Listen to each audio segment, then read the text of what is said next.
तो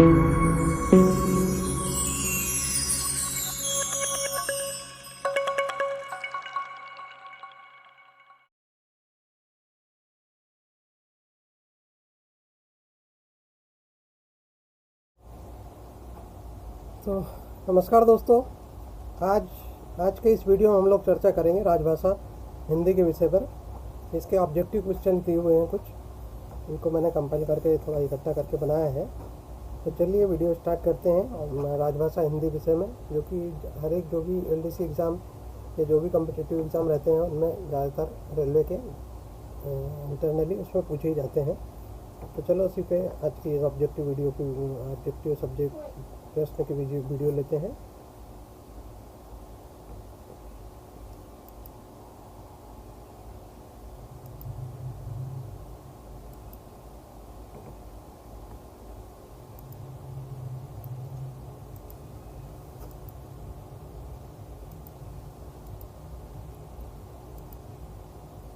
इसमें क्वेश्चन और उसके आंसर दिए हुए हैं। तो संविधान सभा ने हिंदी को राजभाषा के रूप में कब अंगीकार किया था? तो ये 14 सितंबर 1949 को, जिस दिन कि हम हिंदी दिवस मनाते हैं, उसी दिन इसका अंगीकार किया था।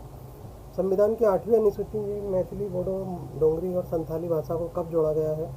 तो ये सन 2003 में 92 में संविधान संशोधन में इसको जोड़ा गया था। एक संशोधन 71 में भी जोड़ा था कुछ भाषाओं को, और इसको 92 में जोड़ा था, जो कि 2003 में। ये सबसे लेटेस्ट मतलब है ये। भारत का संविधान कब लागू किया गया था? तो ये 26 जनवरी 1950 को। हिंदी दिवस कब मनाया जाता है? 14 सितंबर को। संविधान की 8वीं अनुसूची में नेपाली, कोंकणी, मणिपुरी भाषा को कब जोड़ा गया? तो ये 1992 में 71 अमेंडमेंट में इसको जोड़ा गया था।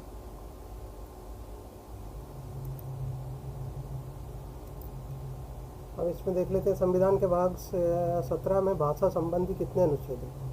तो ये संविधान के भाग 17 में 9 अनुच्छेद दिए गए हैं, 43 से लेके 351 तक। संविधान की 8वीं अनुसूची में कुल कितनी भाषाएं शामिल हैं? तो ये 22 भाषाएं। ये 22 भाषाएं शुरू से ही 22 नहीं थी, पहले 14 थी, फिर बढ़ी, उसके बाद में अभी जो है लेटेस्ट जो है 22 भाषाएं हैं, जो कि 92 अमेंडमेंट के थ्रू 22 हुई है। संविधान के भाग 5 में भाषा संबंधी उपबंध किस अनुच्छेद में दिए हुए हैं? तो ये अनुच्छेद है 120। संविधान के भाग 6 में भाषा संबंधी उपबंध किस अनुच्छेद में दिए गए? तो ये 210 में दिए गए। तो अगर देखा जाए तो भाषा संबंधी आ जाएगा 5, 6 और 17। 3 जो है भागों में भाषा संबंधी जो है अनुच्छेद दिए गए। अब क्वेश्चन नंबर 10 आ जाते हैं, संविधान के किस अनुच्छेद में हिंदी भाषा के विकास के लिए आदेश दिए गए हैं? तो ये अनुच्छेद 351 में हिंदी भाषा को प्रमोट करने के लिए, विकास करने के लिए गाइडेंस दिया। संविधान की 8वीं अनुसूची संबंधित प्रावधान किस अनुच्छेद में है? तो यह है 344 एक और 351 में। उच्च न्यायालय और उच्चतम न्यायालय में और अधिनियम विधेयकों में प्रयोग की जाने वाली भाषा का प्रावधान किस अनुच्छेद में किया गया है? तो ये 348 में किया गया है।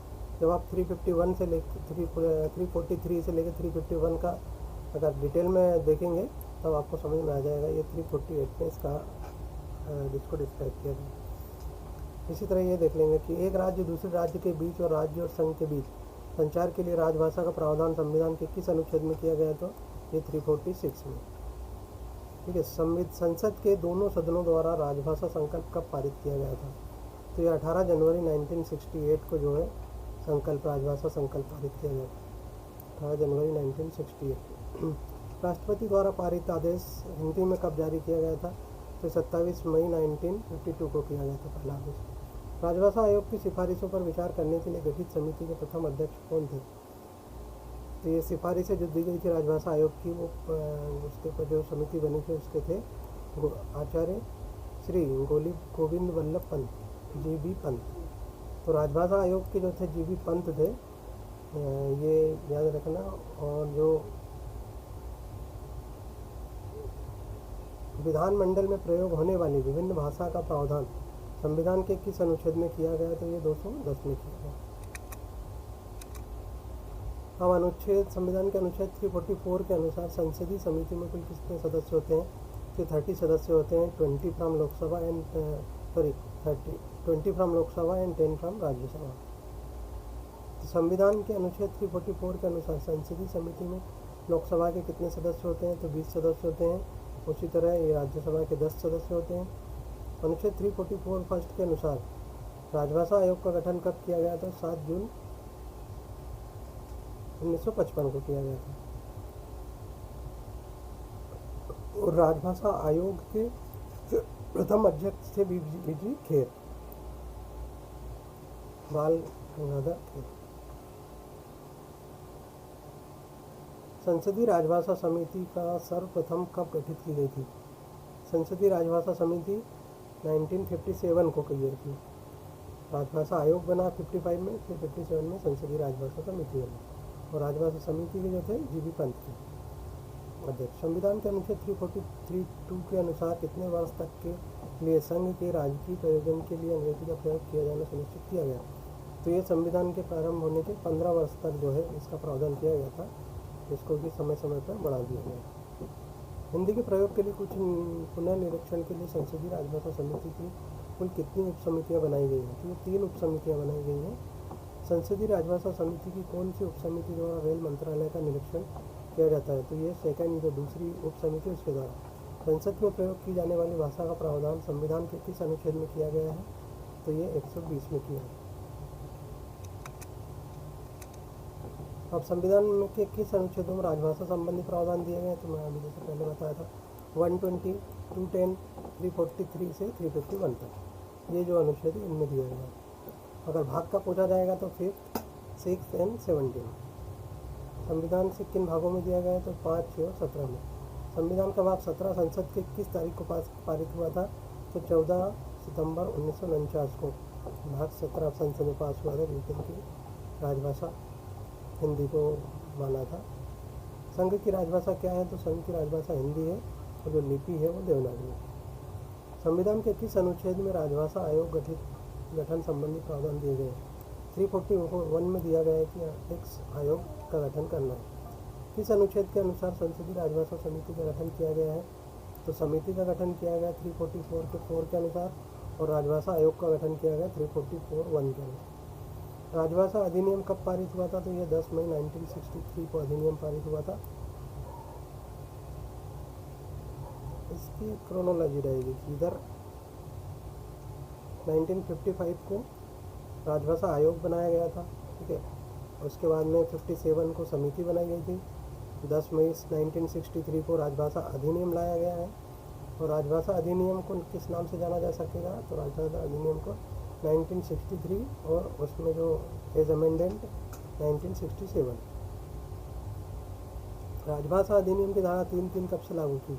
तो 26 जनवरी 1965 से, क्योंकि आज़ाद हुए 65 संविधान को लागू हुए 15 साल हो गए तो 1965 को 26 जनवरी 1965 से धारा 3(3) को लागू कर दिया।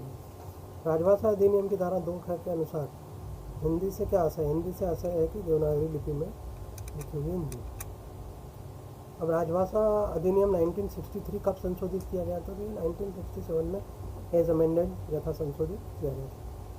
अब मैं 39 नंबर देखेंगे। राजभाषा अधिनियम 1963 और यथा संशोधित 1967 की धारा 3(3) के अंतर आने वाले दस्तावेजों को किस भाषा में जारी करना अनिवार्य है? तो इसके लिए हिंदी और अंग्रेजी दोनों भाषाओं में इसको जारी करना द्विभाषीय रूप में करना पड़ेगा। राजभाषा अधिनियम 1963 और संशोधित 1967 की किस धारा के उपबंधों के अनुसार संसदीय राजभाषा समिति का गठन किया गया है? तो धारा 4 के 1 के अनुसार। संसदीय राजभाषा समिति के सदस्यों का चयन किस प्रकार किया जाता है? तो लोकसभा और राज्यसभा के सदस्यों द्वारा अनुपातिक प्रणाली के अनुसार। अनुपातिक प्रणाली का डिटेल अगर है तो राजनीति में सकते हैं। राजभाषा अधिनियम 1963 और संशोधित 1967 की कौन सी धारा के तहत केंद्र सरकार को नियम बनाने की शक्ति दी गई है? तो धारा 8 के अनुसार शक्ति दी गई। राजभाषा अधिनियम 1963 और यथा संशोधित 1967 की धारा 3(1) के अनुसार संघ और किसी ऐसे राज्य जिसने हिंदी को राजभाषा के रूप में स्वीकार नहीं किया है या नहीं अपनाया है के बीच पत्राचार किस भाषा में किया जा सकेगा? तो इसके लिए रहेगा कि अंग्रेजी का, क्योंकि इन्होंने हिंदी को अपना राजभाषा के रूप में अपनाया नहीं, तो वहाँ पर आपको इंग्लिश में पत्राचार करना पड़ेगा। राजभाषा अधिनियम 1963 यथो संशोधित के रूप में कब पारित हुआ? तो ये 16 दिसंबर 1967 को, ये डेट याद रख सकते हैं, 16 दिसंबर 1967 को। राजभाषा अधिनियम 1963 को क्यों पारित किया गया? तो 1965 के बाद भी जो है, अगर हिंदी के साथ साथ अगर अंग्रेजी को प्रयोग में जारी रखने के लिए जो प्रावधान दिया गया, उसके लिए ये अधिनियम 1963 लाया गया था। राजभाषा अधिनियम में कुल कितनी धाराएं हैं? इसमें कुल 9 धाराएं हैं, जिसमें 8 में तो ये केंद्र सरकार को नियम बनाने की शक्ति देती है। इस तरह टोटल 9 धाराएं। राजभाषा नियम 1976, राजभाषा नियम के बारे में बात हो रही है। अधिनियम 1963 और राजभाषा नियम 1976 के 11(2) के अनुसार केंद्र सरकार के सभी कार्यालयों में प्रयोग किए जाने वाले रजिस्टरों के प्रारूप और शीर्षक किस भाषा में लिखे जाने चाहिए? हिंदी और अंग्रेजी। ये प्रारूप की बात हो रही है कि जो रजिस्टर पर टाइटल डाला जाता है, उपस्थिति रजिस्टर, तो उसमें जो लिखा जाएगा वो हिंदी और इंग्लिश में लिखा जाएगा, और हिंदी पहले बाद में इंग्लिश। तो हिंदी का जो है फॉन्ट जो है बढ़ा रहेगा, ये एक नियम है। राजभाषा नियम 1976 के किस नियम के तहत हिंदी के प्राप्त पत्रों के उत्तर हिंदी में ही दिया जाना है? तो ये नियम 5 कहता है। राजभाषा नियम 76 का नियम 5 ये कहता है कि उसका जवाब हिंदी में ही देना है। इसके भी सारे नियम हैं, 12 नियम है, 12 नियम में से 5वां नियम ये। राजभाषा नियम 7(1) के अनुसार कोई भी कर्मचारी अपना आवेदन अपील किस भाषा में दे सकता है? तो हिंदी में दे सकता है, या अंग्रेजी में दे सकता है, या उसकी क्षेत्रीय लैंग्वेज में भी दे सकता है। राजभाषा नियम 8(1) के अनुसार कोई भी कर्मचारी टिप्पणी और मसौदा किस भाषा में लिख सकता है? तो हिंदी या अंग्रेजी में लिख सकता है। राजभाषा नियम 8(2) के अनुसार कोई भी हिंदी का कार्यवाहक कार्यसाधक कर्मचारी हिंदी में किसी दस्तावेज की अंग्रेजी की मांग कब कर सकता है? मतलब हिंदी का कार्यसाधक कर्मचारी है वो, लेकिन अगर वो इंग्लिश में का ट्रांसलेशन मांगता है तो कब मांग सकता है? अगर मान लो वो दस्तावेज कोई विधिक या तकनीकी प्रकृति का अगर है तो मांग सकता है। राजभाषा नियम 8(3) के अनुसार कोई भी दस्तावेज विधिक या तकनीकी प्रकृति का है या नहीं, इसके कौन निश्चित करेगा? तो ये विभाग या कार्यालय का प्रधान जो भी है वो करेगा। राजभाषा नियम 1976 के अनुसार दादर नगर हवेली, दमन और दीव किस क्षेत्र के अंतर्गत आते हैं? तो ये ख क्षेत्र के अंतर्गत है। पहले ये ग में आते थे 2011 से पहले, 2011 के बाद से ख क्षेत्र में ला दी गया। किस नियम में हिंदी में प्रवीणता की परीक्षा दी गई है? नियम 9 में हिंदी में प्रवीणता के बारे में परीक्षा की परिभाषा दी गई। किस नियम में हिंदी का कार्यसाधन ज्ञान की परीक्षा दी गई है? तो ये नियम 10 में दी गई है। इस तरह देखेंगे दोस्तों, ये नियम 5 हो गया, ये नियम 7, 8, 9 और ये 10, ये सारे नियम के बारे में भी अगर आपको जानना चाहेंगे तो मैं इसके बारे में भी एक वीडियो डेडिकेटेड वीडियो बना दूंगा, अगर आप कमेंट करते हैं तो। राजभाषा नियम कब पारित हुआ था? तो 17 जुलाई 1976 को राजभाषा नियम पारित हुआ था। राजभाषा नियम 1976 कब संशोधित हुआ था? तो 9 अक्टूबर 1987 को संशोधित हुआ था, अमेंडमेंट हुआ था। राजभाषा नियम 1976 का विस्तार किस राज्य के अलावा संपूर्ण भारत पे लागू है? तो इसका याद रखना दोस्तों, इसका तमिलनाडु है। बहुत से लोग इसको जम्मू कश्मीर लिख के आ जाते हैं, लेकिन ये तमिलनाडु रहेगा। राजभाषा नियम 1976 के अनुसार देश को कितने क्षेत्रों में वर्गीकृत किया गया? तो क, ख, ग और 3 क्षेत्रों में। राजभाषा नियम 1976 के अनुसार क और का क के अनुसार केंद्रीय सरकार के किसी एक मंत्रालय या विभाग और किसी दूसरे मंत्रालय या विभाग के बीच पत्राचार किस भाषा में किया जा सकता है? ये नियम 4 के अनुसार हो रहा है, तो ये हिंदी में या अंग्रेजी दोनों में किया जा सकता है। राजभाषा नियम 1976 के अनुसार 4(ख) के अनुसार केंद्रीय सरकार के कार्यालय से क्षेत्र क में किसी राज्य या संघ क्षेत्र या व्यक्ति को पत्राचार किस भाषा में? तो ये क क्षेत्र जो है दोस्तों, क प्योरली हिंदी भाषी क्षेत्र का है, तो यहाँ पर जो पत्राचार किया जाएगा वो हिंदी में किया जाएगा। ख क्षेत्र में जो है हिंदी और इंग्लिश दोनों में किया जा सकता है, लेकिन अगर वही ग क्षेत्र की बात आ गई तो ग में इंग्लिश में ही करना पड़ेगा, क्योंकि वहाँ पर हिंदी में नहीं किया जा सकता। राजभाषा नियम 1976 के नियम 12 के अनुसार राजभाषा अधिनियम और नियमों का अनुपालन करने का दायित्व किसका होता है? तो जो कार्यालय का प्रशासनिक प्रधान, जो administrative head of the administrative है, उसका ये जवाबदारी है। केंद्रीय समिति के अध्यक्ष कौन होते हैं? तो केंद्रीय हिंदी समिति के अध्यक्ष प्रधानमंत्री होते हैं, सबसे बड़ी हिंदी की समिति है। क्षेत्रीय राजभाषा कार्यान्वयन समिति के अध्यक्ष कौन होते हैं? तो ये क्षेत्रीय रेलवे की बात आ गई, मतलब जोनल रेलवे के तो GM रहेंगे, महाप्रबंधक दर्शक। और मंडल राजभाषा कार्यान्वयन समिति के अध्यक्ष कौन रहेंगे मंडल स्तर पर? तो वो रहेंगे DRM सर, मंडल रेल प्रबंधक। क्षेत्रीय मंडल राजभाषा कार्यान्वयन समिति की बैठक वर्ष में कितनी बार होती है? तो ये 4 बार होती है, प्रति 3 माह में 1 बार। कहाँ पर? क्षेत्रीय या मंडल स्तर पर। ठीक है।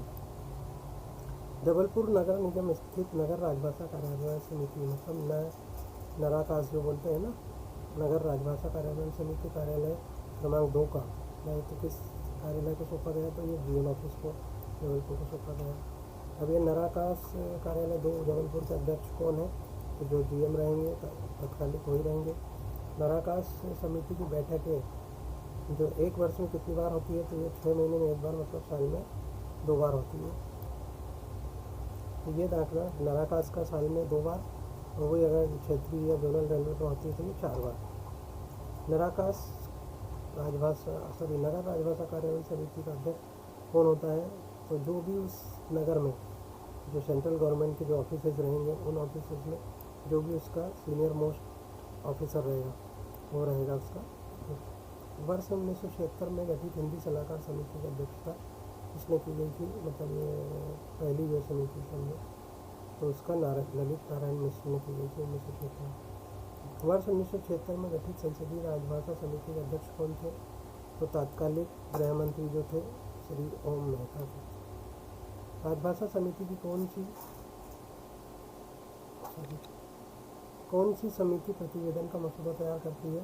तो संसदीय राजभाषा समिति की आलेख एवं साक्ष्य समिति उसका मसौदा तैयार करती है। तो ये थे दोस्तों लगभग काफ़ी क्वेश्चन इसमें कवर किए गए हैं।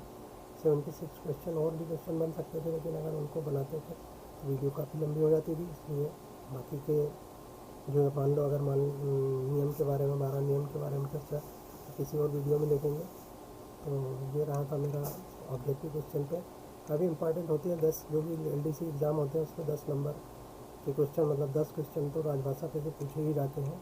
तो ये चैप्टर अगर आपका अच्छे से आपने कवर कर लिया इसको, तो काफ़ी हेल्प हो जाती है कॉम्पिटिटिव एग्ज़ाम के लिए। तो चलिए दोस्तों, यहाँ पर वीडियो को एंड करते हैं, और जैसा कि नेक्स्ट वीडियो के लिए आप ही लोगों के मुझे कमेंट्स मिलते हैं, उसी के आधार पर वीडियो बनाता हूँ। तो किस विषय पे आपको वीडियो चाहिए रहेगी आप कमेंट करेंगे, ताकि मुझे भी समझ में आए कि किस विषय पर वीडियो बनाना चाहिए। चलिए मिलते हैं नेक्स्ट वीडियो में, तब तक के लिए मैं आपसे आज्ञा चाहता हूँ। धन्यवाद।